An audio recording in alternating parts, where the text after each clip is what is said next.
Well, hello there, Marshall. This is lesson 7.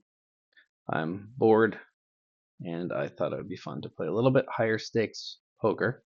But before I do so, I wanted to do a lesson basically on the differences between sort of the lowest stakes and still low stakes, but not quite as low stakes, and what you're going to see when you move up in stakes. So that's sort of going to be the premise of this little video is going to be the differences between players as you move into higher stakes online. So as you can see, I have Poker Stars on here. I don't have much money in here, $64, so I can really only two table 10 set 25 cent. But we'll start there. Hopefully I don't go bust, and we'll see what happens. So here's some notes for moving up stakes. So this is, I just took the average player seeing a flop for from the lowest stakes 1 cent, 2 cent, all the way up to 25 cent, 50 cent. And you can see the percentage of players seeing a flop drops every single stake for the first 5 stakes. So it goes from 45% all the way down to 22% at 25 cent, 50 cent. Why does this happen, Marshall? Why would the stakes or would the players seeing the flop get lower? There's two main reasons. There's more tight players at the higher stakes. Why? Because playing tight is necessary to win. So you'll get many less players that will just limp into every single pot or basically play loose, and wild, which is generally not a way that you can ever win at poker. So you'll get more people at the higher stakes that are just playing tighter overall. You'll also get more aggressive players that will 3-bet more.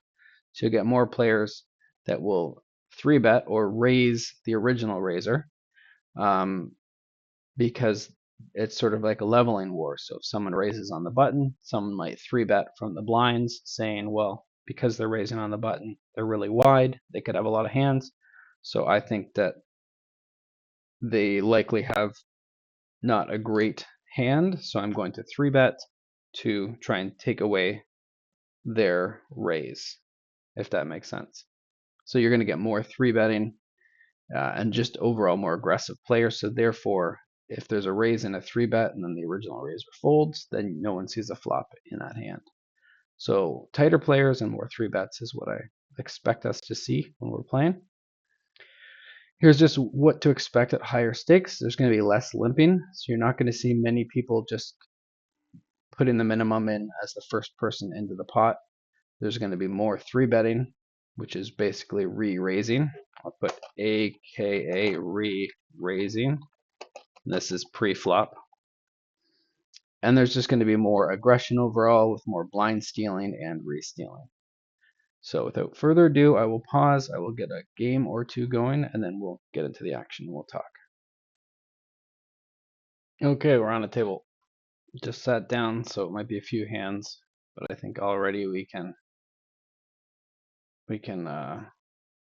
start to watch people and talk about the action.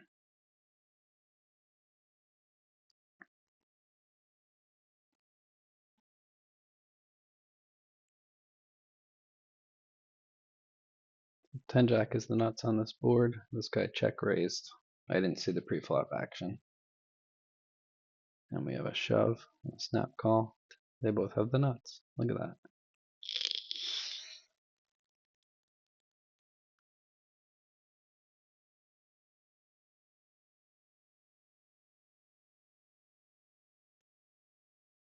So right away, I'm really just looking for, are the players rebuying? Like this guy is a lobber.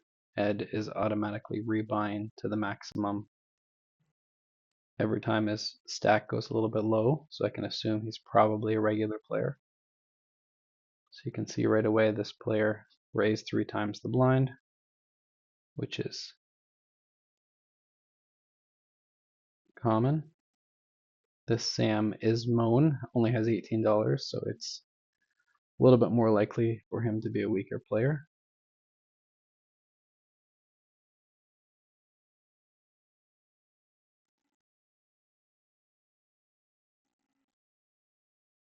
And again, there's the first person in is going to raise more often than not. You won't see nearly as much limping. Okay, this player just called on the button.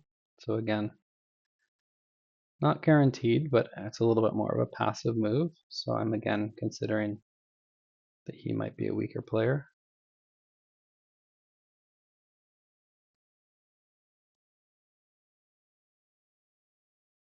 Okay, so even though Jack 4 off blocker raised before the flop, he did check this flop. And then call, he might have a hand like King Queen, King Jack, something like that.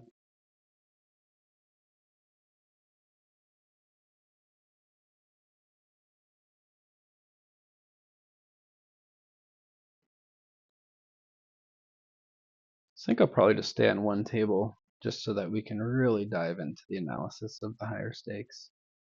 Hopefully we'll get some action. So this guy overbet the pot by a little bit on the river, which is unusual.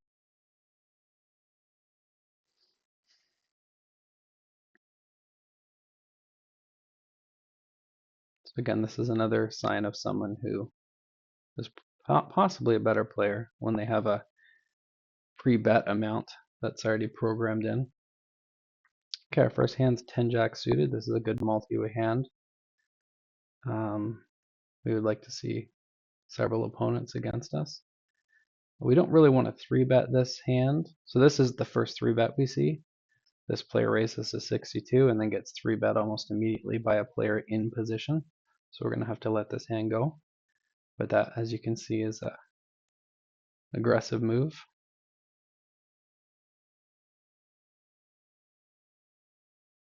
And this player folds. So again, no one saw a flop there. But I can already tell that at least 3 of these players are going to be decent players. Okay, so now this guy limps his first. His next hand in another passive move. So I can pretty much mark this Sazmore guy as a bit of a fish. This player raised to isolate this weak player, so his goal is to get everyone else to fold and just be against this one weak player, which obviously was successful.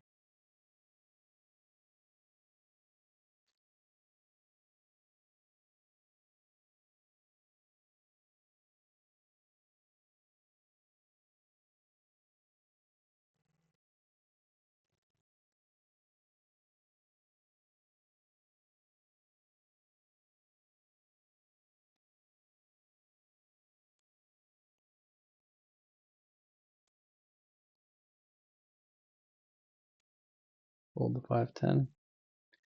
Gonna mark this guy very likely a good player. I usually just mark good players in red, fish in green, and then purpley is like a wild. So this hand we could 3-bet.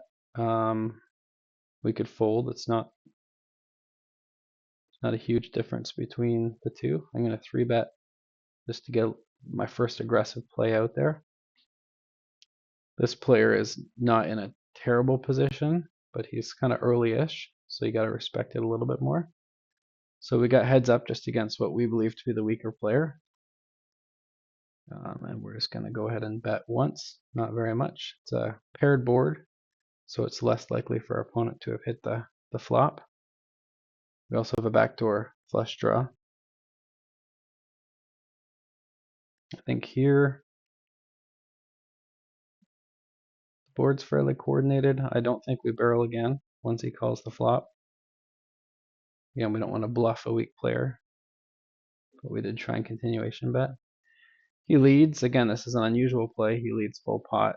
I mean, I don't think he does this with a queen very often, although he might sometimes. I think it's more likely to be like a draw. But that being said, we have ace high, so there's not much we can do there.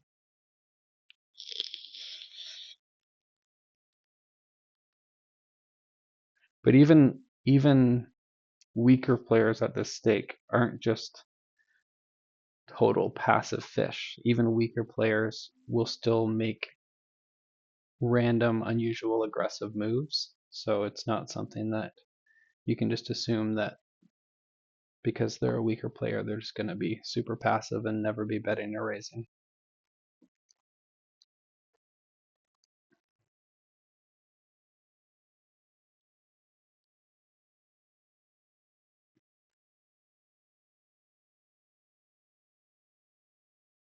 So 4-3 off, just going to fold.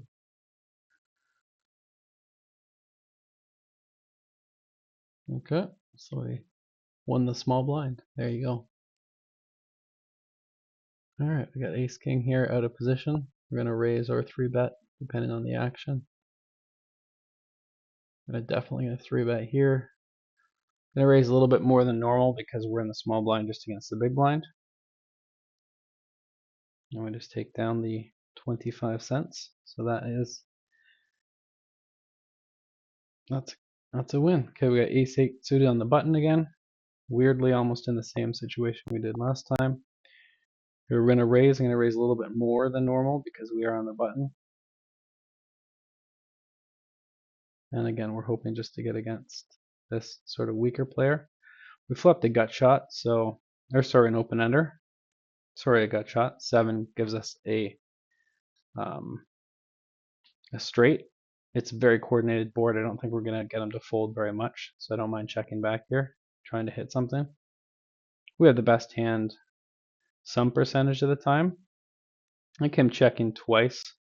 We can take one stab at this pot, partially protecting actually if he's got a hand like Jack Queen, Jack King that we're beating. We don't want to give him just unlimited chances to get there without paying something.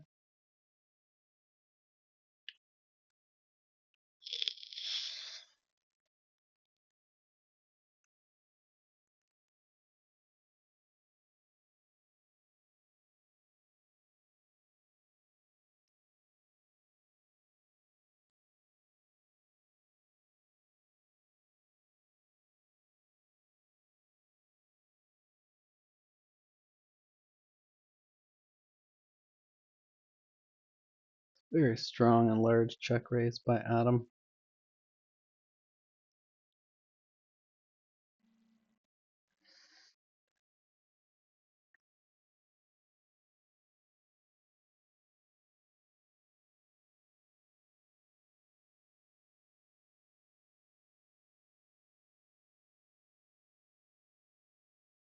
So you can already likely see it's just such a... We're going to fold this because we're in early position.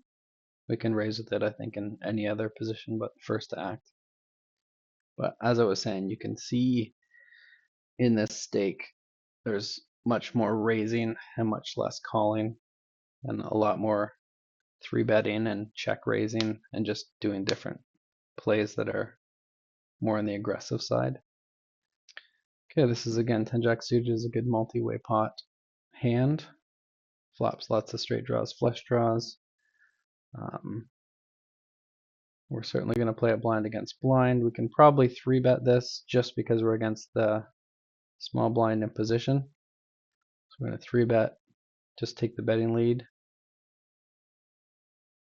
We got 4-bet pretty large. This is like a stack to pot thing. 2, 4, 6. He 3 times. We're basically calling here and we're going with any pair, any draw, anything we hit. So we're just going to snap, get our cards in. We got a flush draw. We got hopefully 2 live cards. He bet a little bit, so there might be some fold equity. But he also could have a set and just be dying for us to get it in. So we're going to put maximum pressure on him. And you can see he wasn't full of nonsense there. He had kings blind against blind. And we obviously didn't hit our flush or our backdoor straight, so that was unfortunate.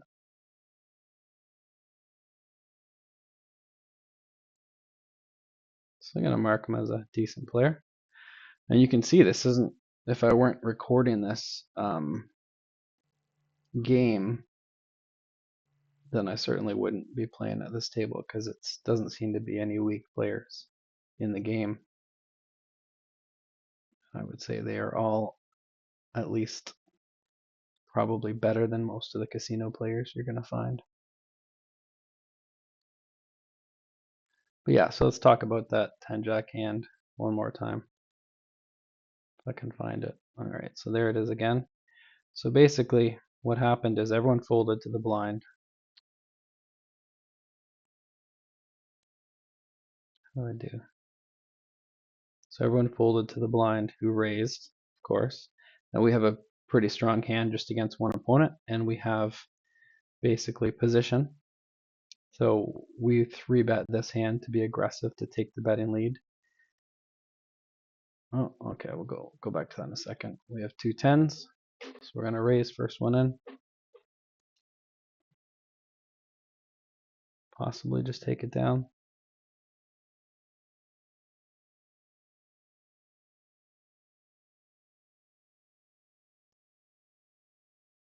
Okay, we got one caller. Pretty good flop for us to continue betting here. Just an ace and 2 small cards. So we're going to bet just about a third pot. He calls. There's really nothing on this board outside of an ace. Like 7, 8, I guess so, but it's not a very coordinated board. So we're just going to check back that turn. Now we smash our 10 on the river. So we're obviously going to go for value. He bets tiny. I'm going to do a fairly significant raise, about the full pot raise. Actually hoping he has an ace now. I mean, if he has a straight, I guess he gets there, but that would be really dirty. That's a pretty advanced play that he bluffed the river just with nothing likely. So getting back here again, so once we decide to call this 3-4 bet, right, which is a little bit loose, I'm not going to lie, even though we have position, part of the problem with this is he didn't have a full stack to start, so the most we can win from him is basically the size of the pot if we were to hit. Fold the queen 4 there. So it's probably better to fold to his 4-bet, because even though people are fairly aggressive here, they're typically not going to 4-bet too light.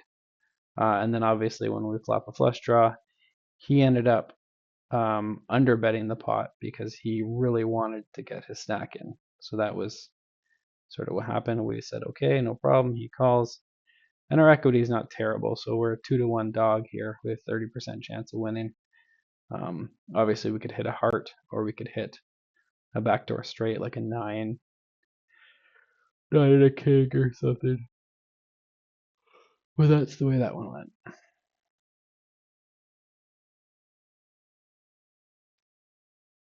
So this player here that's new, he's possibly on the weaker side. Can't say for sure. I'm going to mark this guy as a reg too because he keeps reloading his account. And he's showing me nothing that shows he might be weak.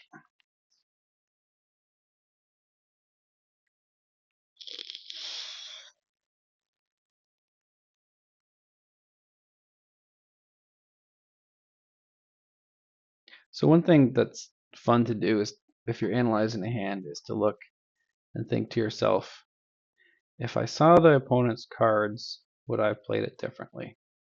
So let's look at the example again of a 10 jack. I'm actually going to watch this hand for a minute. Okay.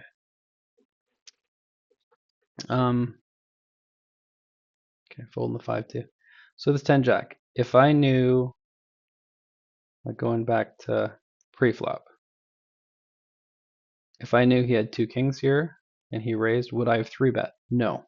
So that was, I played it bad if I had known his hand.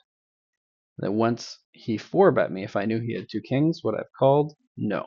So that's 2 things I did bad. Then after the flop, if I knew he had 2 kings, would I have called or shoved? Yes. So the reason I say yes there is because there's $13 in the pot and he's got about $13 behind, so I have to risk $13 to win $26. So it's basically even money after the flop as to sort of the equity. So between me folding on the flop and me going all in on the flop, basically is exactly the same because I have 30% equity. Hope that makes some sense. So you look at his entire stack of $13 and you look at the size of the pot, $13. And so therefore I need to it'll cost me $13 to try and win $26. So that's 2 to 1. And what ended up happening was I was a 2 to 1 dog. So it was basically the play on the flop was completely even. And then obviously the play before the flop was not what I wanted to do. So once your opponent opens up their hand at the end of the hand and you say to yourself, if I'd have known he had what he had, would I have played it differently? Either his hand was better or worse than you thought it was. And then you can sort of judge yourself based on that. So it looks like this hand was raised by Coco, called in 2 spots. Not a lot of action yet.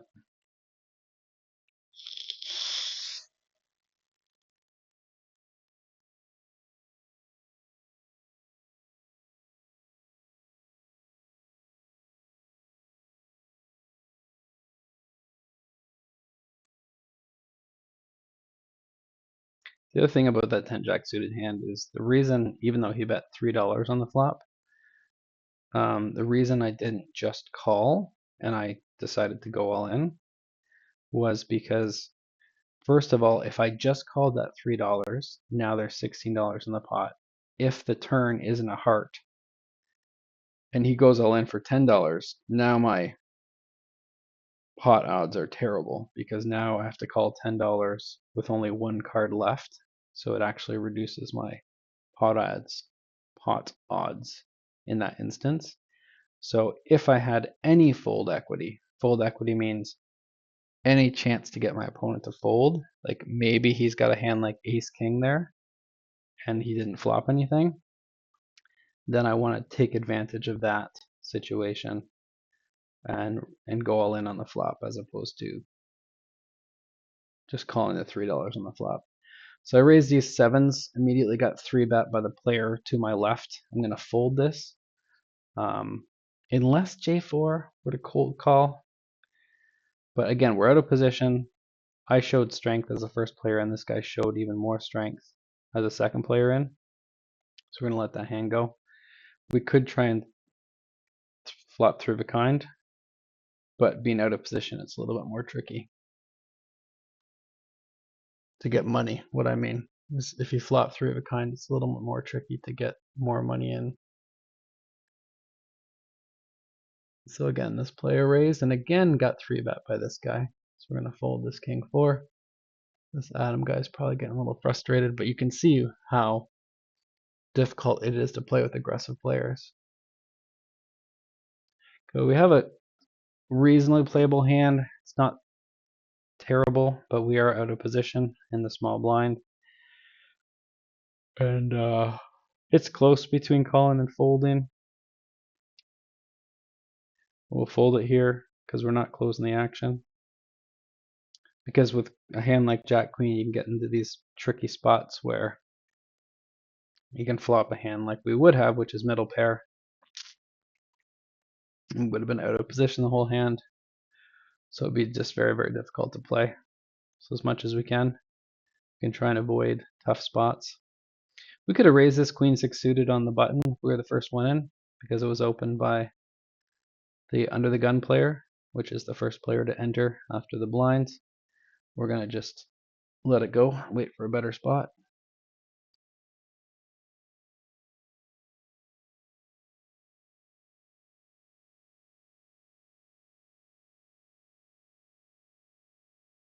Okay, so this Jag guy check called the flop after calling before the flop. So again, fairly passive.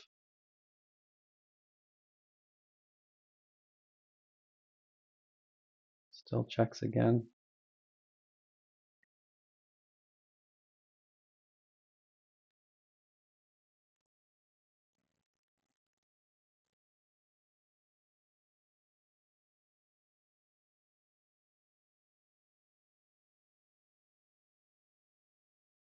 Okay. 9-10 offsuit. Go ahead and fold that.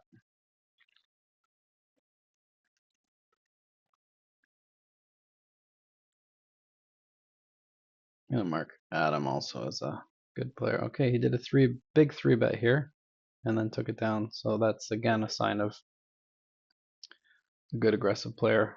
10-jack offsuit. Again, if I were on the button, or maybe the cutoff, I could open with this. But being in early position, I'll let it go. If it was suited, I could open with it. It's going to keep my range pretty tight. So J4 off blocker limped in, which is unusual for these stakes. And you can see immediately got isolated by Jag.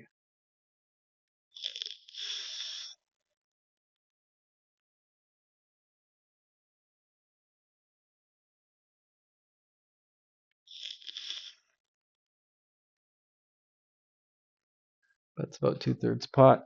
Gets called. Turn is an ace, which is a really good card to bluff at if you're Jag. Because even if you had a hand like ace queen, ace 10, now you have top pair. And it's scary if your opponent calls the flop, because now it's a big overcard. Like, what's J4 off going to do if he's got like 7-8 or even Jack 10? 7-9 suited. Again, early position, we're not going to play that hand.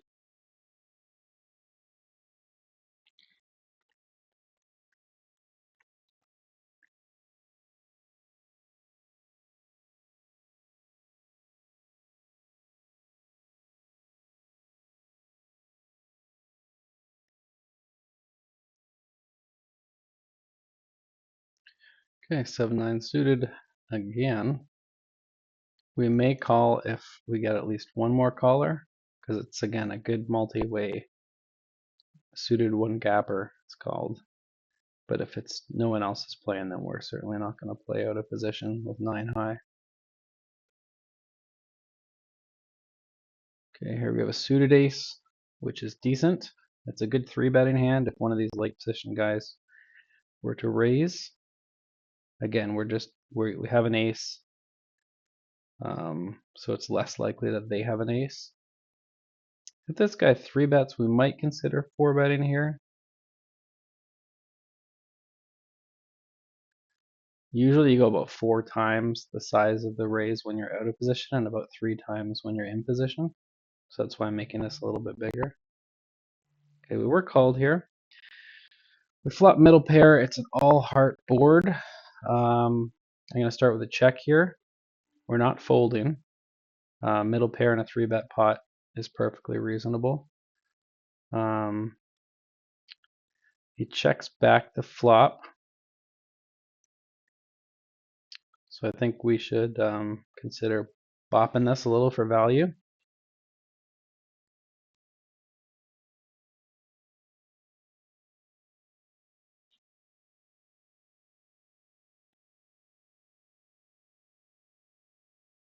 And I think the river is a check call, to be honest.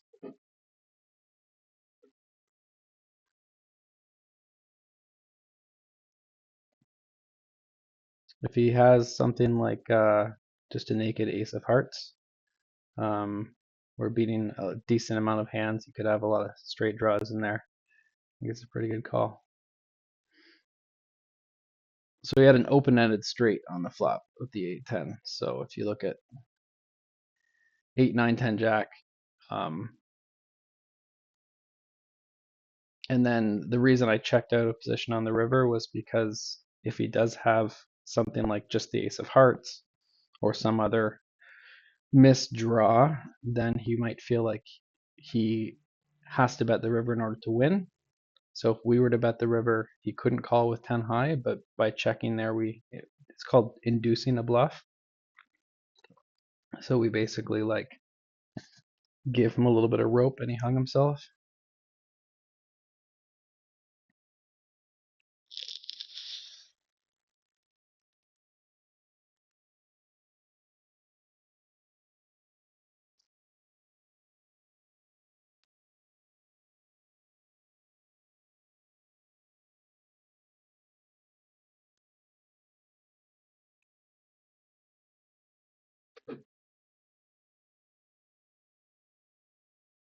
Five, six offsuit. It's an easy fold.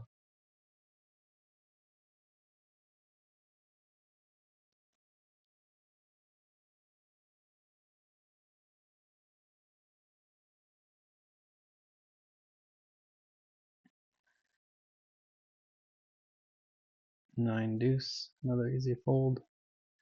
Not too much action happening right now. Nothing we can really talk about.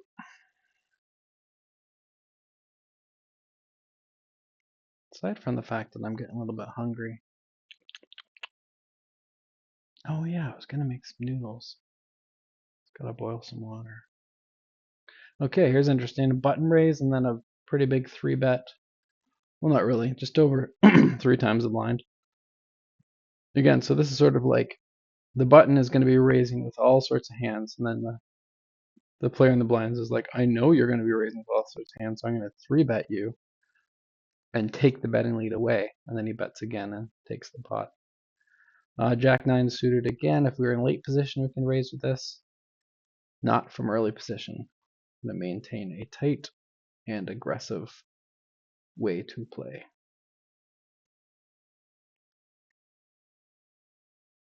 And I'll reinstate that this is not a good table. I don't think I have much, if any, of an edge against these players. Maybe slightly in certain situations, but if I were to be playing for a living or playing to make a bunch of money, I would likely leave this table and find a better spot. So again, 10-3 offsuit, right into the muck. Same with Jack 6 offsuit. Any of these one face card, one rag hands are all garbage.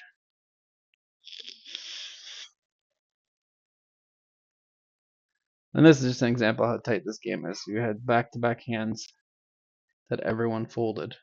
Look at the last 4 pots. 20 cents, 60 cents, 20 cents. Because these players are all fairly tight. And quite aggressive, which is not what you're looking for in opponents.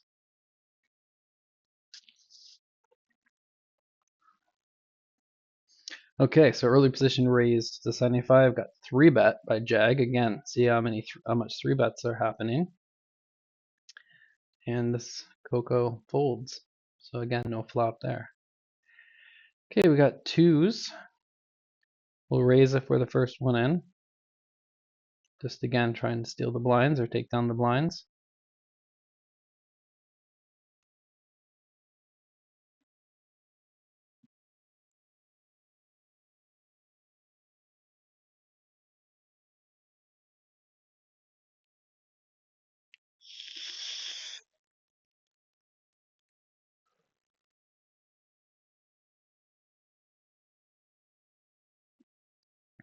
Woohoo, won the blinds.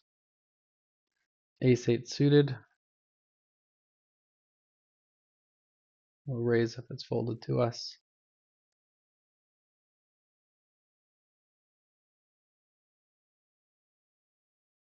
It's a good sign. Neither of the players to our left 3-bet us.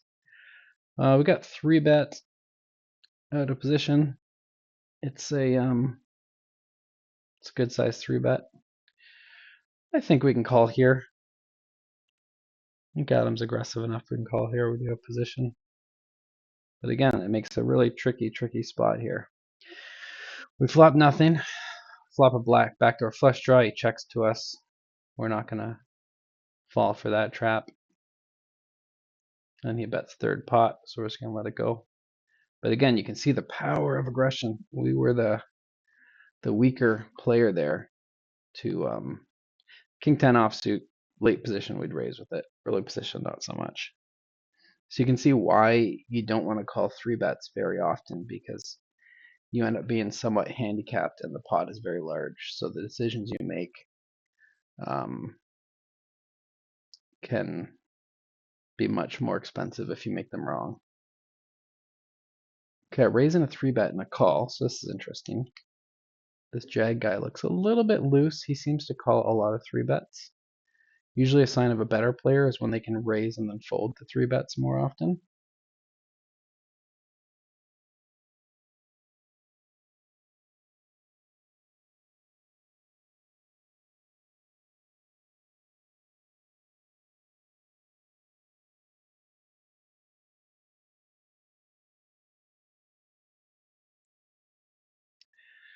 All right, King 7 offsuit is not a good hand, so we're going to fold if anyone raises.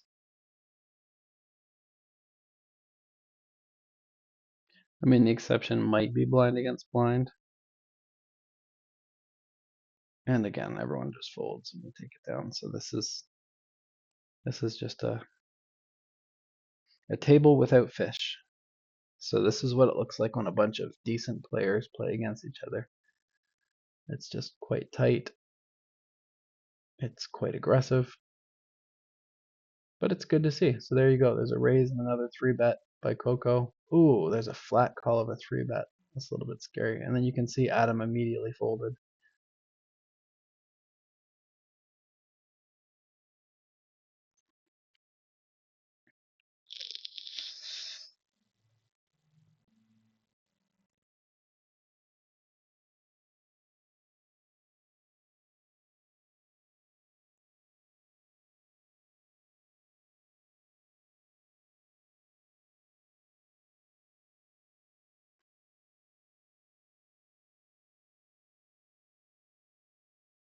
Okay.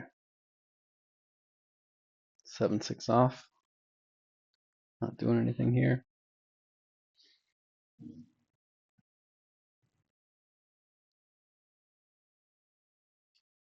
There's another 3-bet. Again, out of position. Then an instant fold by Adam. So Adam looks like he's opening a fairly wide amount of hands, which indicates the small betting size. Okay, 2 8s. So early position raise. We can 3-bet. We can also call and try and incentivize more people to get in the pot. I think it seems like a 3-betting kind of table. So we'll 3-bet here. Just again, essentially stealing the button. And Coco did call. 2 face cards on the board. It's a pretty good board for our range, which is the kind of hands that our opponent will think we have. So we're going to bet once, just about half the pot, and represent like a king, an ace king, a king queen, king jack, something like that. And if he calls, we're pretty much giving up with the hand. But again, this is power, aggressive poker. Okay, these threes are interesting. We got early position raise. We can fold. We can call. I would never 3-bet this. I'm going to just call. I'm going to try to basically set mine and try and get against just one other opponent. I feel like J4 is slightly weaker. Oh, that's a squeeze play. So Coco saw this opportunity to do a big 3-bet. And because J4 called, I think we have to call here. We are in position. And we're just dying to flop 3 of a kind. And we do. So this is what's called implied odds. So we basically aren't getting the direct odds to hit our set. But if we do hit our set, we're hoping to get a whole bunch more money. So they both check to us. So we're going to bet half pot. And hope for the best.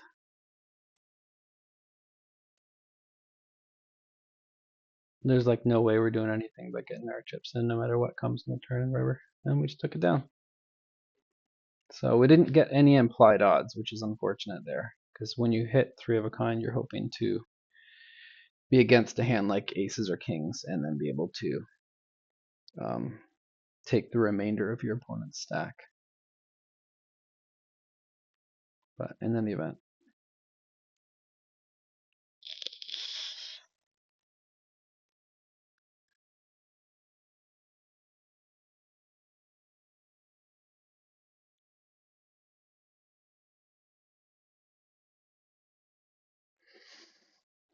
Alright, this has been almost 40 minutes and I'm quite hungry, so maybe I'll just play like one more orbit, one more rotation, and get out of here. But hopefully this will have shown you sort of the significant difference in playing a little bit higher stakes as far as just the aggression of the opponents, how rarely anyone ever calls, and how often people raise and re-raise. And that's certainly, and just how tight people are. Certainly quite different from, the micro stakes games. So Jack Queen suited again. It's a good hand, but out of position against just one opponent. It's unfortunately going to go into the muck. And so we'll just sit out in the next big blind. I think we probably lost a few shekels in this session, but nothing significant. All right, 2 4s. Gonna raise it. First one in, of course.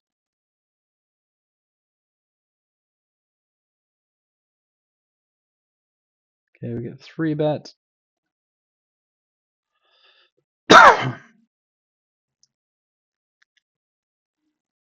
Well, it's one of the last hands, so we'll try and hit a set again. Again, lots of implied odds. He's got more than a starting stack, so we can try and flop Trivicon here. Ace rag rag. I mean, he can represent that ace big time because he 3-bet. So there's a lot of ace kings in his hand. He could have queens or jacks or kings, and we could try and turn this hand into a bluff. It's certainly possible, but that's pretty advanced. Like we could just call there. Oh, I showed ace king. There you go. We're gonna raise this king queen because it's our last hand of the day. But he did show that he had flop top pair, so that was cool. And we immediately get 3-bet. So this is just a not a fun table to play at. So we'll just go ahead and fold here. So like I said, I wouldn't be playing here by choice if it wasn't to make a video, because this is far too tough a game for 10 cent, 25 cent. Now there are ways of beating games like this, obviously at every stake. But there you go. All right, toodles. I'm tired and hungry. Goodbye.